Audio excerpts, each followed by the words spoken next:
हमारा दिमाग हमारी सबसे बड़ी ताकत है। जिस तरीके के विचार हमारे मस्तिष्क में चल रहे हैं वो ये डिसाइड करते हैं कि हमारी लाइफ स्टाइल कैसे होगी। अगर हमारे विचार पॉजिटिव और ऊर्जा से भरे हुए हैं तो हमारा शरीर भी स्वस्थ रहेगा और जो कार्य हम कर रहे हैं उसमें हम खुश भी रहेंगे और उससे हमें सफलता भी मिलेगी। भगवान बुद्ध ने दिमाग को पावरफुल बनाने के लिए 8 ऐसे नियम बताए जिनको अपनाकर आप अपनी लाइफ को एंजॉयफुल बना सकते हो और अपने आप को मानसिक रूप से शांत रख सकते हैं। मानसिक रूप से मजबूत बनने का पहला नियम ये है कि जो घटनाएं हो चुकी है या जो बीत चुका उसके बारे में सोचना बंद करो। देखिए, अगर हम ये कहने की कोशिश करें कि सूर्य पश्चिम से उदय होता है या ये कहने की कोशिश करें कि ठंडी के मौसम में गर्मी हो जाए या गर्मी के मौसम में ठंडी हो जाए, तो क्या ये संभव है? देखिए, ये कभी भी संभव नहीं है कि सूर्य पश्चिम से उदय होगा। इसलिए जो घटनाएं हमारे बस में नहीं है या जो बीत चुका है जिसको हम परिवर्तित नहीं कर सकते उसके बारे में हमें व्यर्थ की चिंता नहीं करनी चाहिए। इसलिए जो भूतकाल में बीत चुका उस पर चिंता करने की बजाय हमें उन विषयों पर चिंतन करना चाहिए जिनमें हम परिवर्तन कर सकते हैं। उन विषयों पर चिंता करने से हमें कुछ नहीं मिलेगा जो बीत चुका है या जो हमारे बस में नहीं है,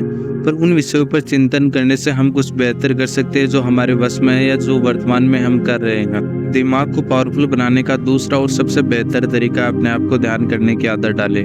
देखिए, जब भगवान बुद्ध सत्य की खोज में निकले तो उन्होंने तरह तरह के उपाय किए, तरह तरह के कर्म कांड किए, पर उनसे जब कोई फायदा नहीं हुआ तो उन्होंने ध्यान की अवस्था को अपनाया और जब वो ध्यान की गहन अवस्था में चले गए तब उन्होंने सत्य की प्राप्ति की। इसलिए अगर जितना अधिक आप अपने आप को ध्यान की अवस्था में रख सकते हो उतना आपको रखने की कोशिश करनी चाहिए, जिससे आपका मन शांत रहेगा और आपके विचार इधर उधर की बातों से प्रभावित नहीं होंगे। ध्यान करने से आपका मन शांत रहता है और जिसका मन शांत होता है वही अपने आप को किसी कार्य में एकाग्र कर पाता है। ध्यान करने से वासनाओं पर भी नियंत्रण रहता है, जिससे बाह्य चकाचौंध से प्रभावित हुए बिना आप अपने आप को अच्छे निर्णय लेने में समर्थ बना पाते हैं। मानसिक रूप से मजबूत रहने का तीसरा तरीका है किसी से बहुत ज्यादा उम्मीद मत रखो। देखिए, जिससे सबसे ज्यादा उम्मीदें होती है वही सबसे ज्यादा उम्मीदें तोड़ता है और उसके कारण आपको सबसे ज्यादा दुख होता है। ऐसे व्यक्ति से अगर आपकी उम्मीदें टूटती है तो आप लगातार मानसिक रूप से परेशान होते हैं और मानसिक रूप से कमजोर हो जाते हैं। एक व्यक्ति जन्म के समय स्वयं से ही खुश रहता है, परंतु जन्म लेने के बाद वह धीरे धीरे अपने आप को भूल जाता है और सांसारिक मोह माया में फंस जाता है और धीरे धीरे सांसारिक काम वासनाओं से ग्रसित हो जाता है। इन काम वासनाओं को पूरा करने के लिए वह संसार के अन्य लोगों पर डिपेंड हो जाता है और वह संसार के अन्य लोगों से अपनी उम्मीदें बढ़ाने लगता है। इसका परिणाम सबसे खतरनाक होता है, क्योंकि जहाँ उम्मीदें होती है वहीं सबसे ज्यादा दुख होता है। हमें किसी से भी उम्मीद नहीं रखनी चाहिए कि कोई हमारा कार्य करेगा, क्योंकि जब तक उसका स्वार्थ पूरा होता रहेगा तब तक वो हमारा कार्य कर सकता है, उसके बाद वो कभी भी नहीं करेगा। आप अपने आप पर सोच कर देखिए कि आप अपने 24 घंटों में से कितने घंटे परमार्थ के लिए देते हैं, कितने घंटे आप किसी और के लिए कार्य करते हैं। मानसिक रूप से मजबूत बनने का चौथा नियम है किसी भी कार्य में पहली बार में फेल होने से मत डरो। अपने जिंदगी में सबसे ज्यादा असफल वही व्यक्ति होता है जिसे अपने लक्ष्य को लेकर सबसे ज्यादा डर होता है। किसी भी कार्य को लेकर आपके मन में डर है तो वो डर आपके अंदर सकारात्मक विचारों को नष्ट कर देगा और नकारात्मक विचारों को आपके अंदर भर देगा। आपके अंदर का जो डर है वो आपको ये सोचने के लिए मजबूर करता है कि इस कार्य में अगर मैं फेल हो गया तो क्या करूंगा। मानसिक रूप से मजबूत बनने का पांचवा नियम है अपने आप को कोसना नहीं चाहिए। किसी कार्य में सफलता नहीं मिलने या किसी कार्य के अपने इच्छा अनुसार नहीं होने के कारण हमें बार बार अपने आप को नहीं कोसना चाहिए। हर व्यक्ति की अलग स्किल होती है, हर व्यक्ति में अलग टैलेंट होता है। वो किसी कार्य में माहिर होता है, कोई व्यक्ति किसी कार्य में माहिर होता है। अन्य लोगों को देखकर हमें अपने आप को नहीं कोसना चाहिए। ये नहीं सोचना चाहिए कि उसने ऐसा कर लिया, मैं ऐसा नहीं कर पा रहा हूँ। बहुत बार ये होता है कि हमारी स्किल कुछ और होती है, किसी और की स्किल कुछ और होती है।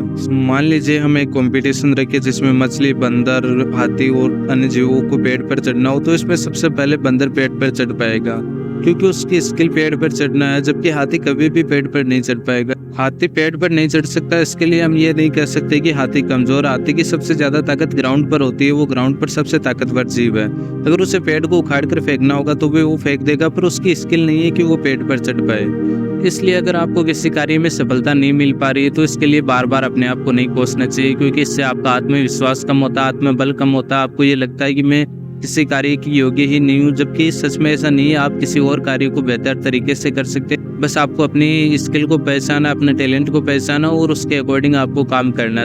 मानसिक रूप से मजबूत बनने का छठा नियम है, अपनी ऊर्जा को कभी भी व्यर्थ में मत बर्बाद करो। महात्मा बुद्ध कहते हैं कि एक युवा में अत्यधिक शक्ति होती है जिसके बल पर वो कुछ भी हासिल कर सकते, पर व्यर्थ के कार्यों और अज्ञानी लोगों के साथ उस ऊर्जा को खर्च करने से हम एक सामान्य आदमी ही रह जाते। किसी भी कार्य में सफलता के लिए ये जरूरी है कि हम अपनी ऊर्जा को सही दिशा में लगाए, क्योंकि व्यर्थ के कार्यों में लगाने से हमारी ऊर्जा बढ़ जाती है और हम कभी भी कंसंट्रेट होकर एक कार्य को नहीं करते। मानसिक रूप से मजबूत बनने का सातवां नियम है, किसी भी कार्य को लेकर हर व्यक्ति की राय लेनी चाहिए, पर हमेशा फाइनल डिसीजन अपनी इच्छा अनुसार ही लेना चाहिए। हर व्यक्ति की क्षमताएं अलग होती है, इच्छाएं अलग होती है, इसलिए वो किसी कार्य को लेकर अपने अनुसार विचार रखेगा। आपकी क्षमताएं और आपकी इच्छाएं अलग है, इसलिए आपको डिसीजन हमेशा अपनी इच्छा अनुसार लेना चाहिए। देखिए, ये जरूरी नहीं है कि कोई कार्य किसी और के लिए बेहतर है तो वो आपके लिए भी हो, और ये कोई कार्य आपके लिए प्रॉफिटेबल और अच्छा है तो वो किसी दूसरे के लिए हो। इसलिए किसी कार्य में जो भी डिसीजन ले वो अपनी इच्छा के अनुसार लेने की कोशिश करे, क्योंकि आपको आपसे बेहतर कोई नहीं जानता। मानसिक रूप से मजबूत बनने का आठवां नियम है, बोलो कम और अपने कार्य पर ज्यादा ध्यान दो।